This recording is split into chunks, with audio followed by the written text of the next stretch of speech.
Serial ये रिश्ता क्या कहलाता है में आखिरकार अभीरा ने हार मान ली।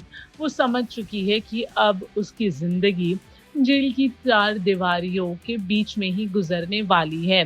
और इसी के लिए जब अरमान उससे मिलने आता है तो वो अरमान से रिक्वेस्ट करेगी कि वो गीतांजलि और मायरा को लेके कहीं दूर चले जाए। अभीरा अरमान को कहती है कि गीतांजलि अब ऑलरेडी उसकी वाइफ है, मायरा उसकी बेटी है, तो यही सही होगा कि ये तीनों साथ में रहे और खुश रहे। अरमान अभीरा को समझाने की कोशिश करता है कि जो गलती उसने 7 साल पहले की थी, वो गलती वो वापस दोहराना नहीं चाहता। लेकिन अभीरा समझाती है कि 7 साल पहले अगर अरमान मायरा को उससे दूर कर सकता है तो आज क्यों नहीं, क्योंकि आज तो इस चीज की जरूरत भी है।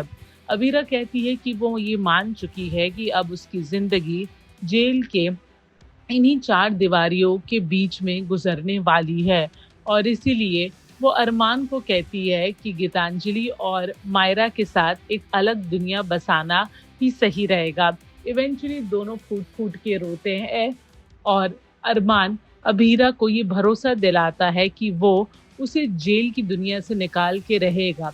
लेकिन उसके लिए सबसे पहले अबीरा को अपनी खोई हुई हिम्मत ढूंढनी पड़ेगी।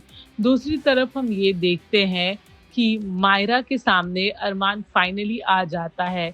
जब से अबीरा को उम्र कैद की सजा हुई है तब से अरमान मायरा से भागा भागा फिर रहा है।